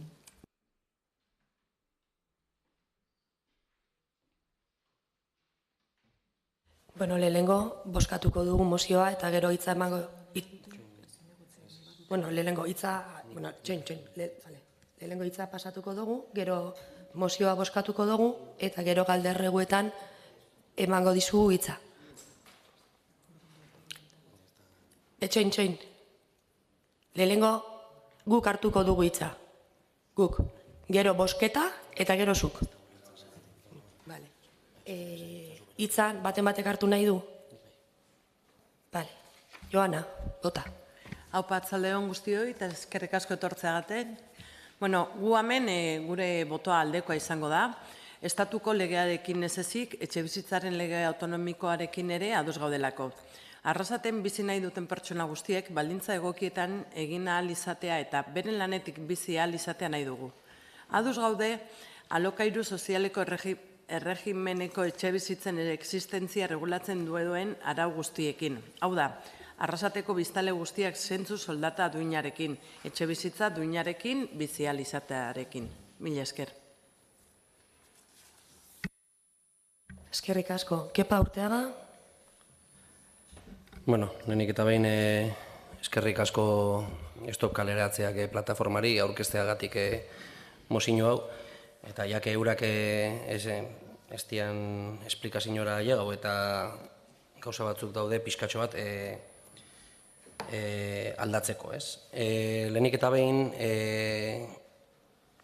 aurkeztutako mozioan jartzen dau Arrasaten 367 familia unitate daudela alokairu eskatzaile gisa, datu hori ez da ondo, 377 berrian 800 eta 34 familia daude eskatzaile gisa, alokairu eskatzaile gisa.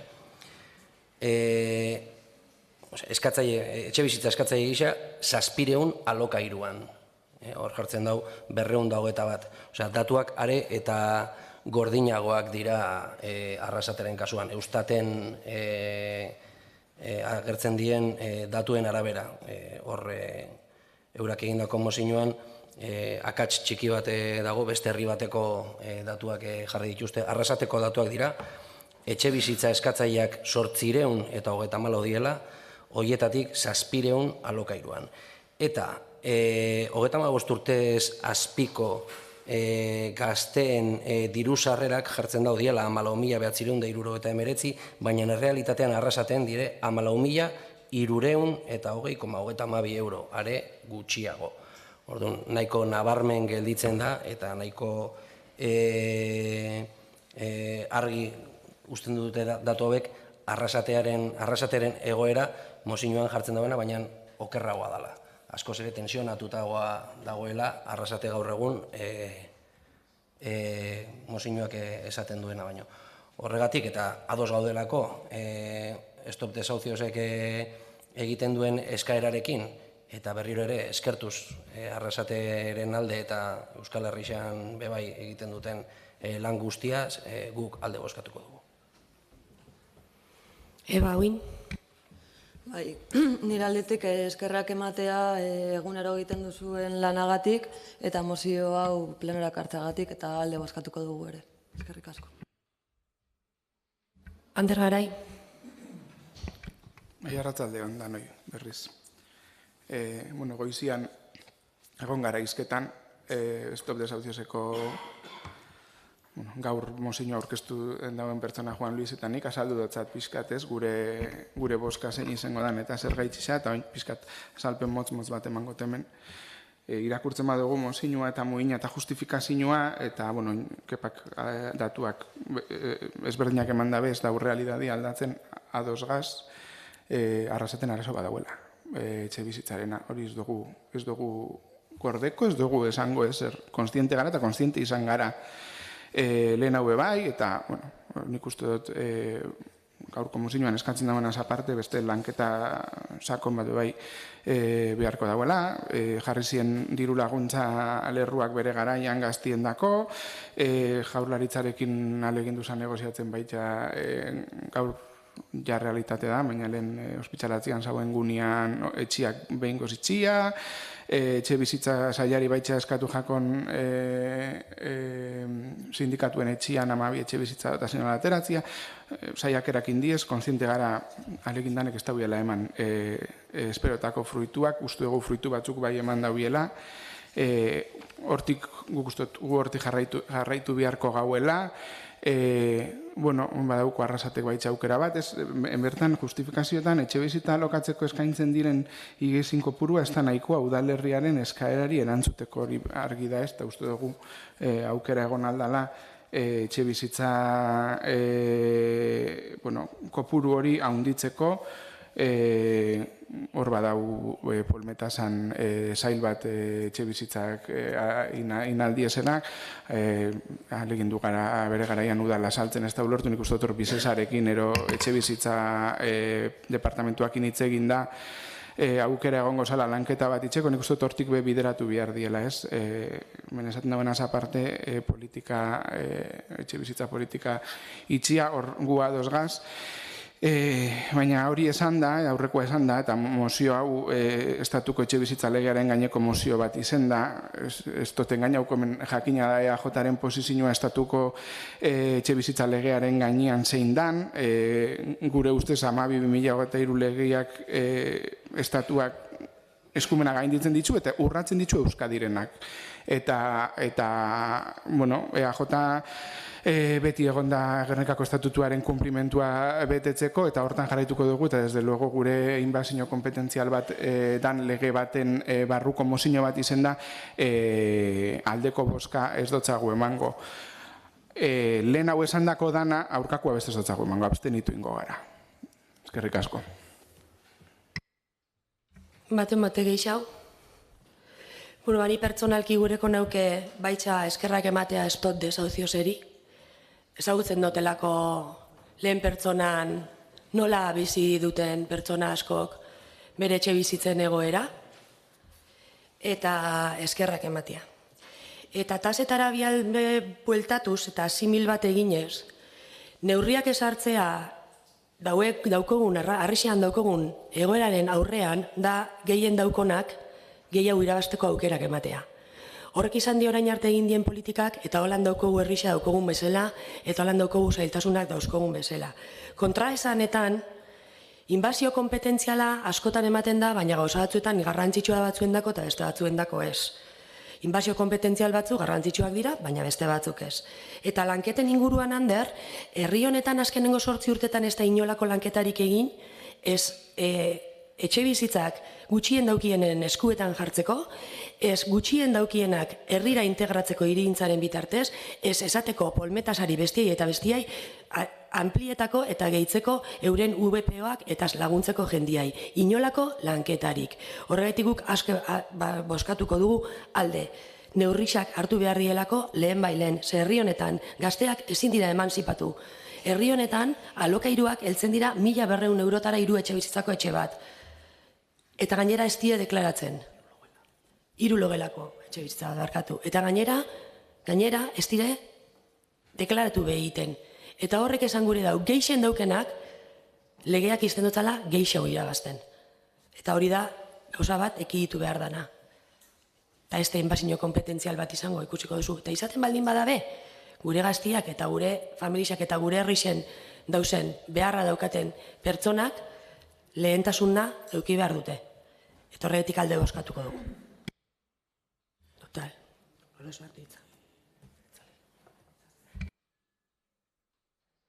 Bosketara pasatuko gara. Mozioaren alde. Mozioaren aurka. Abstentzioak. 13 baiezko eta 8 abstentzio.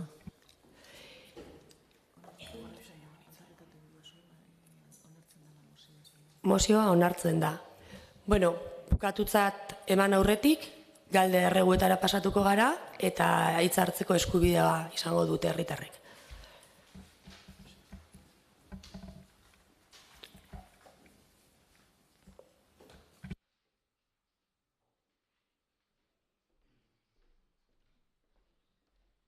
Bale, Juan Luis, hitza daukazu.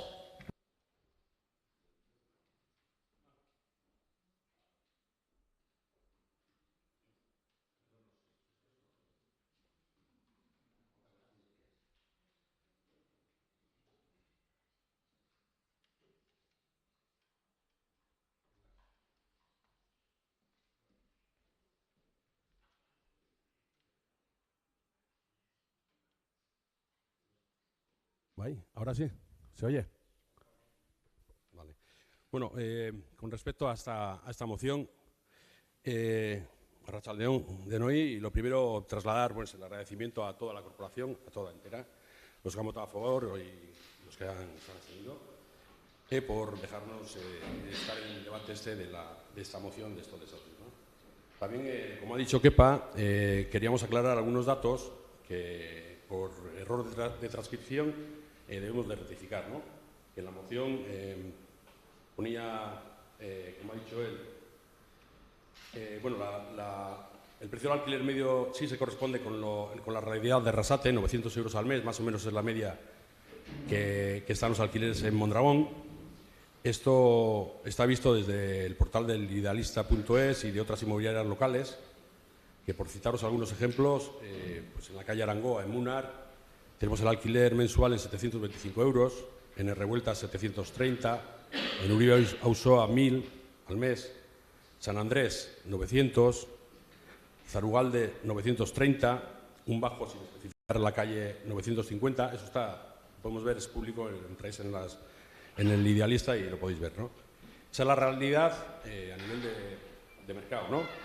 Luego, si cogemos los datos del primer trimestre del 2023 que publica el Departamento de Vivienda del Gobierno vasco del análisis estadístico de los contratos de alquiler, vemos que la renta media de alquiler en Euskadi es de 722,30 euros, el conjunto de la comunidad autónoma. En Arrasate, el precio medio es de 590 euros. Esa es la media de las 551 fianzas de los contratos firmados de alquiler hasta 31 de marzo, sin contar los gastos añadidos de gas, electricidad, comunidad, etcétera, ¿no? Lo que decía antes, los datos de la justificación de la moción, en vez de 367 demandantes de vivienda y de ellos 221 de alquiler, no es la real, sino que es 834 demandantes de vivienda, de los cuales 700 demandan alquiler. Y, como ha dicho también Kepa, los ingresos medios gananciales no son 14.979, sino 14.330. A todos los efectos, la Ley de Vivienda publicada en el Boletín Oficial del Estado el 26 de mayo está operativa en Euskadi, pese al recurso que ha presentado el Partido Nacionalista Vasco ante el Tribunal Constitucional por presunta invasión de competencias. A la plataforma Estos Desahucios no nos corresponde valorar ni interpretar estas divergencias políticas. Nosotros, como plataforma de la sociedad civil organizada, debemos seguir apretando y trabajando para que se consigan más derechos en materia de vivienda, sobre todo para las franjas de población más vulnerables. La vivienda es un derecho recogido en la propia Constitución. En su artículo 47 dice que todas tenemos derecho a disfrutar de una vivienda digna y adecuada y atribuye a los poderes públicos la obligación de promover las condiciones necesarias y establecer las normas pertinentes para hacer efectivo ese derecho. Establecer las normas pertinentes puede ser declarar Arrasate zona tensionada, entre otras medidas que se deberían aplicar para garantizar el derecho a la vivienda. Muchas veces oímos como por el interés general hacer una acera, pues vamos a expropiar un cacho de terreno, hacer una autovía, hacer un tren de alta velocidad, por el interés general. La vivienda es un interés general. En derechos humanos, el primer derecho humano es el derecho a la vida. Pero el derecho a la vivienda también es otro. En el artículo 25 de la Declaración de los Derechos Humanos lo dice bien claro también. Si no tienes vida, o si no tienes vivienda, no tienes futuro. No tienes un proyecto de vida que puedas seguir. Por lo tanto, esta moción pedimos a esta corporación que insta al Gobierno vasco a que Arrasate sea declarado zona tensionada de alquiler. Eso es lo que pide la moción. Se me ha ido la pinza. Quiere decir que si veis mucha locura expropiar viviendas. Hablaba de expropiar terrenos para hacer, por el bien general, carreteras, puertos, aceras, etcétera. Vemos no es interés general que la población tenga vivienda y pueda desarrollar sus proyectos de vida. Creo que hay que reflexionar sobre esto bastante. Bueno, sin más, también otra de las cosas que quería decir es que, aparte de declarar la Arrasate como zona tensionada, también habría que movilizar de verdad el parque de viviendas deshabitadas y controlar y incrementar el parque público de viviendas de alquiler social. La vivienda vacía se tiene que hacer otro estudio aquí en Arrasate, yo creo que ya está hecho, pero se debería de hacer otro estudio para, de verdad, incentivar más a los propietarios y que la vivienda sea un derecho y no un negocio. Es que ricasco.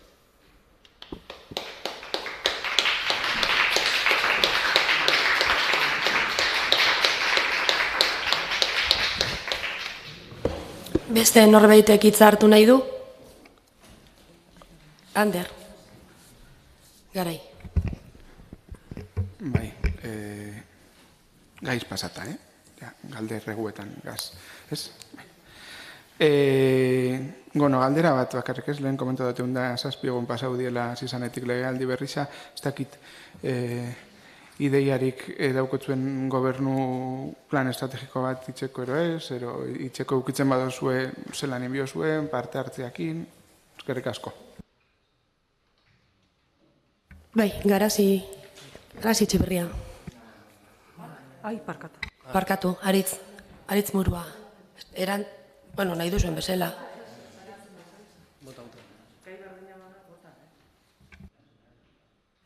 Erantzun magrazi. Bai. Plan estrategikoari barkatuko duztaz, pixkat.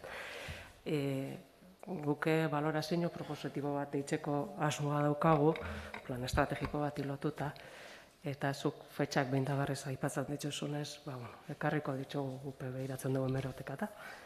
Zoi 2019an kontratu bat kanpora inzo zuen, eta kontratu hori urriko TGB-an onartu zen. Guk ez dugu kanpora kontratatuko barne baliabideekin, da gure talde lanak egingo dugu hasteko. Planteamendu bat egingo dugu, orduan plantatu zen oposizioari behitza ematea, eta egingo bai, klaro. Tempoak zuentzako balixo dago guretako behar. Aritz. Bai, galderatxo bat. ¿Autobuses avanza? ¿Qué pasa con ellos? ¿Cuál es la posición del equipo de gobierno frente a los autobuses? Bai, neuk erantzun gotzut. Begira, gaur goizian eukigau bigarren bileria, hirugarrena uztailetik, eta bisarri bertan informatuko zut, zeintzuk izan diren gaur proposatu diogun, zein izan bidean hartu dugun erabakia gaur, eta ze agindu emandotzauen avanzari, baina avanza. El tema avanza. Me alegro de que avance, pero la rueda de prensa era hace 2 semanas en Diputación también, en Juntas Generales, y no tenemos nada de información sobre eso. Eskatu dugu komisioen joatia beraien gana, eta zai gauz. Bisarregongo naiz ni diputatuarekin. Eta erantzuna daukogunien azalduko dutzuet ze terminotan joango garen. Hori behin jedau. Beste gauza bat. Quisiera aclarar que hace de... Gure zegoen berbaitxia. Yes. Jaso dozu eskua, ez? Bale. Esan Aritz. Quisiera aclarar que hace 2 semanas no fui convocado a una comisión de OZMA por un error técnico, en el cual no entro a valorar, es un error técnico, pero sí que, pues hablando con el jefe del departamento, Moisés, me dijo, el jefe del departamento, me dijo que no tenía ningún problema en repetir la comisión, pero que esto era una decisión política, no técnica, que tenía que estar con el presidente de la comisión.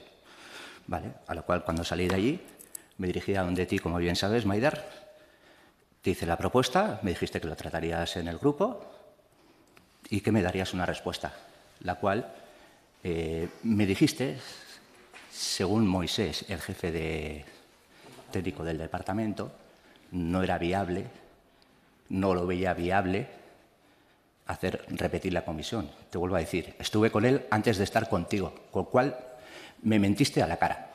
Eso por un lado.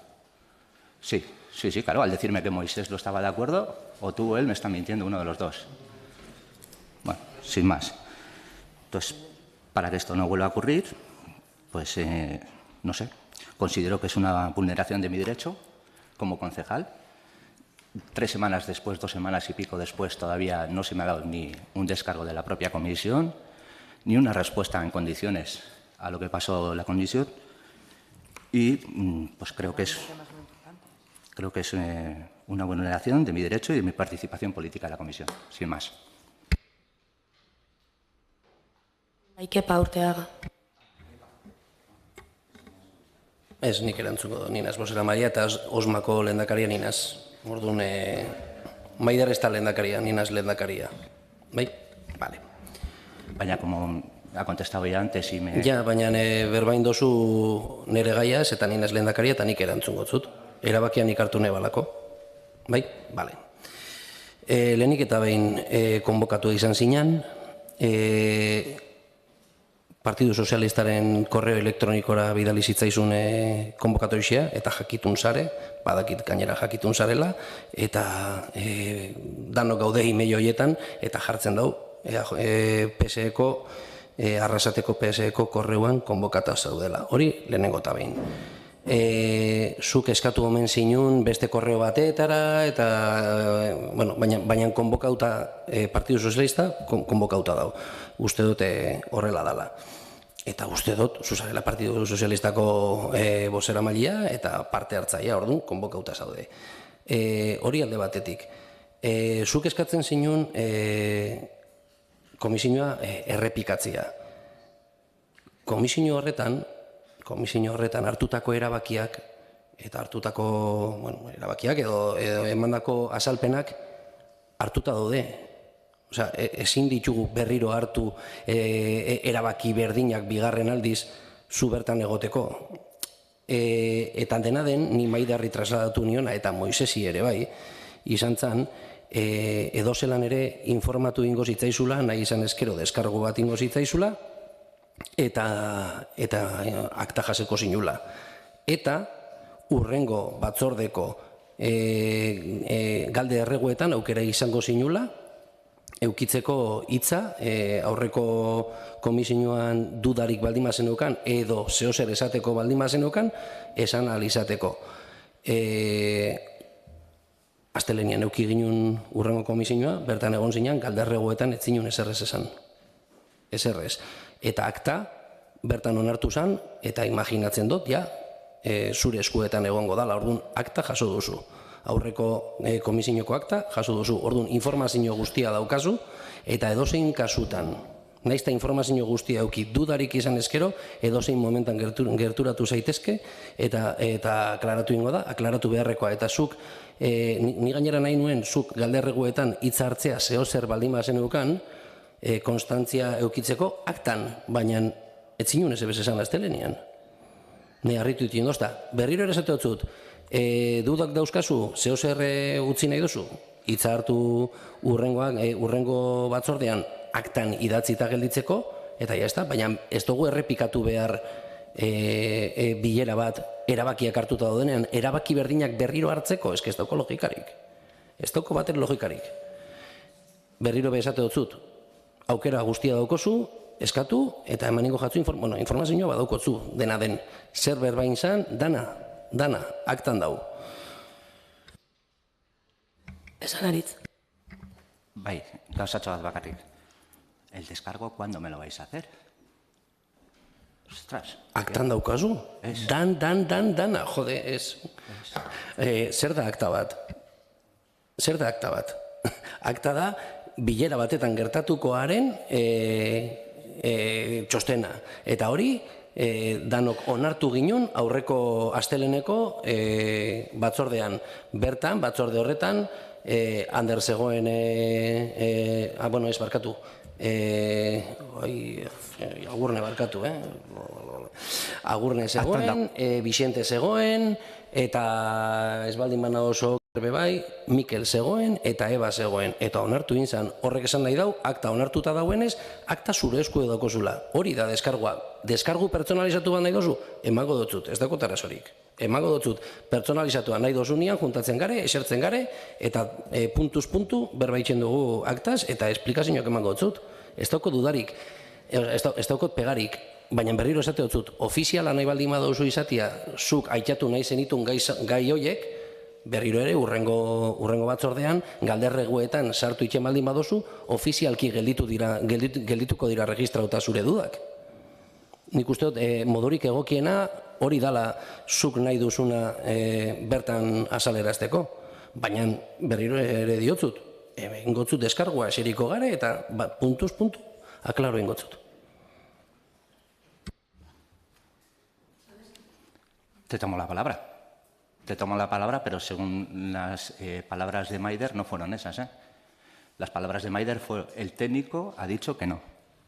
Nik esan notzun, teknikoak eta kepak esan guztiela, ez zutela errepikatuko. Eta teknikoak esan zauela esetz, noski esan notzula. Zuk pentsauko zu, urosuna, baina nik esan notzun, trasladau zuztiena. Eta beste gauza bat bai izan bihotzut.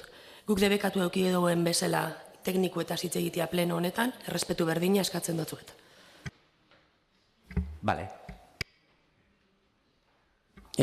Aklaratzeko eta bukatzeko, teknikariak zuri ezetz esan zotzun, nik esan niolako ez nebala ikusten. Eta defendatuko dut edozein lekutan, nik ez dut ikusten errepikatzea batzorde bat, ez baldin erabakiak hartuta daudenian, ez dauko logikarik. Ez dauko logikarik. Eta gainera konbokata zeudenian. Hori esan zidan eta zuri trasladatu nizun. Eta larria iruditzen jat plenoan neri gezurtian azela esatea. Aklaratuko dugu Moisesekin. Acuerdo.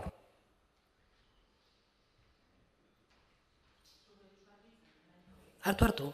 Baina, beste gai batekin natorre, eskaera batekin. Ederki bota. Bale, tokiko merkataritza eta enplegua.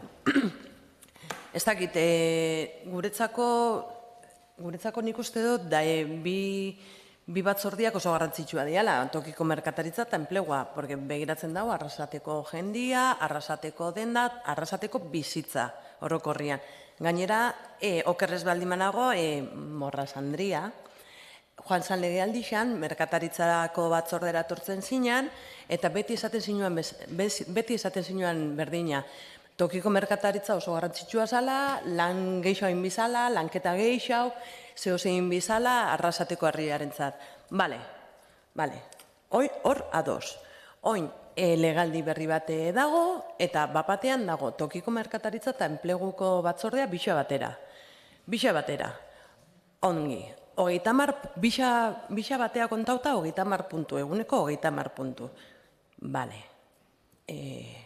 Berriro galdetzen du, zein da garrantzitsuagoa? Tokiko merkataritza, enplegua, Arrasateko herrisa, Arrasateko pertsonak, ez dakit. Uztailak 13tik batzorde bat ere egin barik, eta bapatean 30 puntu, eguneko 30 puntu. Hasi ginen tokiko merkataritzako gaixekin, eta egon ginen, ia ordu bete, bale.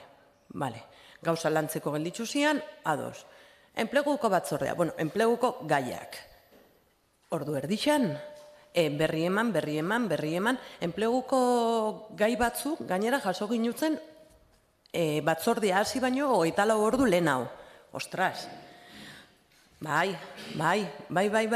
Azkenengo imeia, atzaldeko bosterdiak zian. Bai. Orduan, ez dakit. Zein da garrantzitsuagoa? Merkataritza, enplegua, merkataritza, Arrasateko jendia, Arrasateko kalia, ze da garrantzitsua. Ez dakit, gure ustez horrela ezin da lanein, porque ez dago ez denbora, ez mai bat gauzak azaltzeko, zetana da, hau daukosue, badaukosue gaitxa, badaukosue, irakurri bakarrik goitzi, titi, ala bukatu dugu. Hori ez da lan egiteko modua, guri ez jako gustatzen.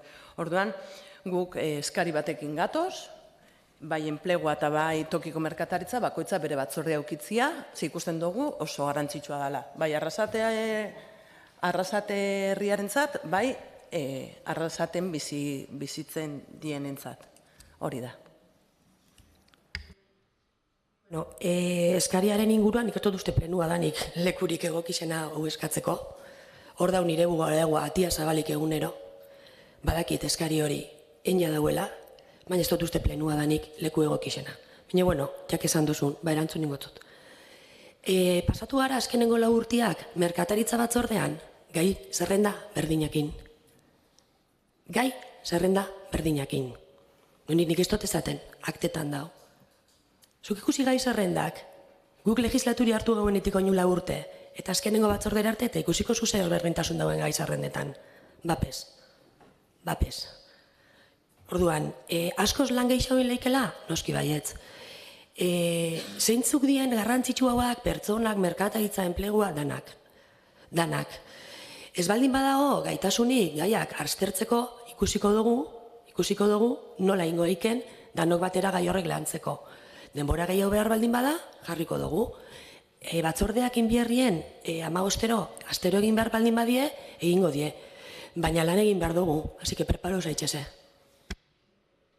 Bai, prez gai, lan itxeko. Baina hori azkenean eskaera bada, bixak, porque pentsatzen dugu oso garrantzitsua diala, bai tokiko eta bai enplegua, eta gure eskaera da hori, banatzia, eta holan lan itxeko hobeto. Esan, kepa. Joana, gauzatxo bat. Aurreko legaldian, zuetani egon ginen batzorde berdinean uste dut, eta horregatik batzorde horretaz berbain bar dutzut, kultura eta euskera. Zein da garrantzitsuagoa, kultura edo euskera?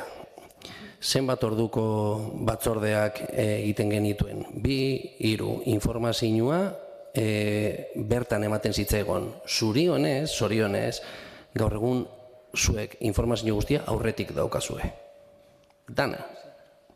Hasi gara batzorde danetan aurretiaz ematen informazioa. Eta esango zu gehiago, EAJ-ko gure eta zuen lankideak esan daue, ondo dauela, eta behintzat ni nagoen arloan, auzoak eta obra eta zerbitzuta mantentzeko batzordean, ontzat hartu dute lan egiteko modu hori, orduen. Gogorarazten dut, zuetan den kultura eta euskera zein zan garrantzitsuagoa.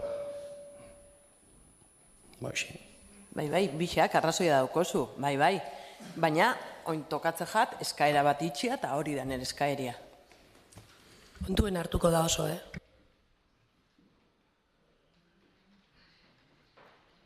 Esan, Ander. Nik azkena, bat itzen dut eskaerarekin, uste dugu 30 gaiko batzorde bat, eta gero gainera ordu terdizan bukatu bazan, ondion gehiago, ordu terdizan 3 minutu por tema, ez dakit asko landuko zan bat itzen dut, uste dugu ekonomia eta alde batetik enplegu bat, eta beste batetik merkataritza ingo zala. De todas formas, eta ja, anekdote moduan gustau jate, gaurko papel aldaketekin zelan iten duzenez, autobusena bizar esplikauko zuegu, batzorde plenuan ez, aurreko legaldian guri botatzen zuzkuzuen hori horpegira, ez dut esan biarra zebez, nabardura moduan jartzen dut, baina hor dau kontua, eta gero, jakatera dozun euskerako kontua bai, eta, bueno, aprobetsatuko dut plenua, azkenengo euskerako batzordian, eta horrela esan duztie, 3 gai bakarrik lan duzien, eta gero junin zien, besta ez jat pentsatzen justuan ikustot bukatuen bizala batzordia, 3 gai, eta bukatutzat eman zan batzordia orduan. Bueno, kontu horiek, hobetzen juteko. Beste barik. Aritz? Zeinak gure bat hitzartu? Zeu garazi. Ez komentatzia pixkat batzordien kontura. Batzordiak plantau genitzuenean lehenengoko uztaileko plenoan esan jakun asko ziela. Ze aurreko legislaturan, zuek landuzu zuen lan hildo bat, esan gauzatu zen 3 batzordetara joatea. Eta ez da idea txarra. Baina horrek eskatzen dau, ja neurri baten martxan jarri dugun ekimen baten sakontzen joatea dela informazioa aurretiaz banatzea. Batzordetara norberak informazioa landuta eramateko, eta batzordea propositiboak eta lanerako izateko. Poliki-poliki joango gara legislaturan zehar neurrisa hartzen. Egisa da, baldin badauzkagu aurretik batzordean tratuko dien gaien informazio guzti hori, bai proposamenak, bai zerrendak, bai galdetzeko daukazuena, eta galdetzen zabitze, batzordera gai zerrendakin batera bidaltzen den dokumentazio horren gaineko informazio gehigarria behar danean eskatzen da, eta guztot aldatu da lan egiteko modua, aldatzen joango da, ikusi dugun polikin nolagoia zen, eta gero joan proposatzen nolako nik ezakitze aldaketa. Batzorde bat abruptamente moztea ez da ona, gaiak landu barik mai gainean iztea ez da ona, hori ez dugu katuko. Baina, bueno, 13 ziren zen aurreko legislaturan, 13 da zoin, 3 joatea zen proposamena, ez dakit kapaz izango garen hortarako, bestu da askotan joan die, pazientzia hortan be.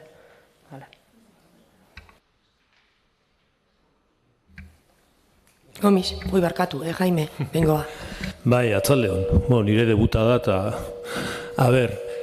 bai, arrazoia daukutzu, 34 gai eusen galderreguek gehituta. Geixena zien 3 hilebetetan etzalakoen batzorderik, eta zian pertsona honi onartu jako diru laguntza honetarako. Pertsona honi olako guztu eta 15 bat edo eusela. Baina, bueno, bestalde, ni minuta sentirunaz batez be elegantzia faltagatik, zenik esan otzun batzordian jasotzen dotzuen eskaera, errespetu osoz, eta erantzungo jatzu. Eta nik uste lekua zala batzordia bera, erantzuteko. Baina, bueno, zuk uste badozu, amendala erantzuteko gunia, golpe efektu hori emutia nahi badozu, zu jabe zara eta zu daukotzu gure dozuna itxeko aukeria. Baina nire asmoa zen batzordian bertan erantzutia.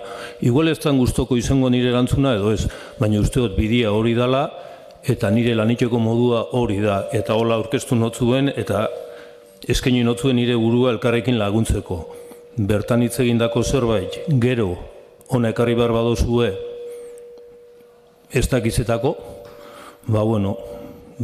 eskerrik asko eta badakit oin zein dan zure jokabidea. Gu azkenean etorri gara eskaera batekin, plenoko puntu baten, galde eskaerak. Osasio batzukin baita ere.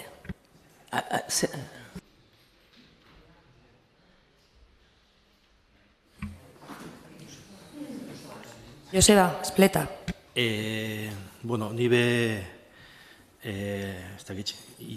Nibe Jose Jaiperen egoera berdina sentitzen naiz, benetan mindutu nahuela nik ez dakiz zergaitzik jaso dugun puñalada hau.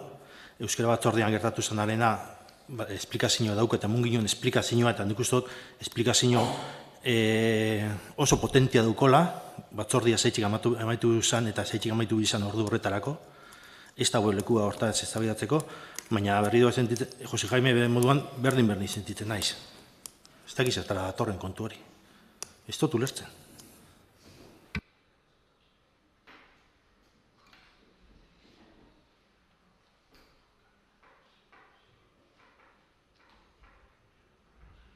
Matematek hitzartu nahi du? Plasi. Esan.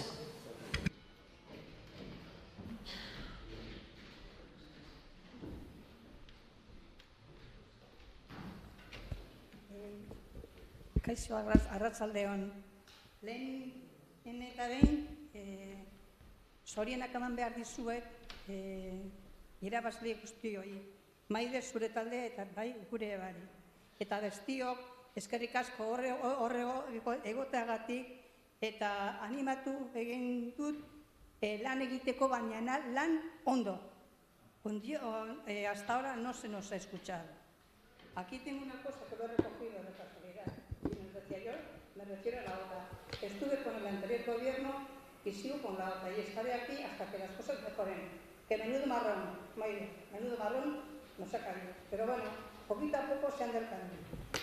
En la OTA se decía, el ayuntamiento ha querido reiterar que lo presentado en una propuesta inicial, que el sistema de OTA definitivo se consensuará con los y las arrasatearras. Mentira, parece implantado. ¿Y de qué manera? Porque eso no hay quien lo entienda. Y hay que ir punto por punto corrigiendo todo lo que habéis hecho. Porque hay muchas cosas mal. No me quiero alargar porque se va a alargar en plena, pero yo por mi parte estoy aquí para poder ayudar en todo lo que pueda. Una cosa, gracias a la iniciativa que habéis tenido de arreglar la acera, que llevamos 8 años, tú viniste conmigo y con María, al lado del ascensor de Iturrite, había unos pabellones de garajes de camiones que allá no se podía ni pasar. Estaba denunciado 1000 veces. Pasan personas mayores, coches de niños, personas con visibilidad reducida. No habéis hecho nada. Y mi calle sigue lo mismo. ¿Cuántos años son? 8. No sé. Aquí estáis para trabajar por el pueblo. Seáis del color que seáis. Da igual. Uniros todos y trabajar por el mismo fin. El pueblo, que somos todos. Eskerrik asko. Y seguiré trabajando en lo que buenamente pueda. Gracias por teneros. Eskerrik asko, Plazi. Esan. Me gustaría pediros que, por favor, tengáis en cuenta ahora con estos calores el poner unos árboles por las aceras, que la gente venimos de la punta del pueblo hasta la calle, unos banquitos para sentarte con la bolsa de la compra, que no llegamos hasta la calle. Esto lo tenemos que tener en cuenta, ¿vale? Eskerrik asko. Ezer espado gehiago, bukatzutzat emango da plenua.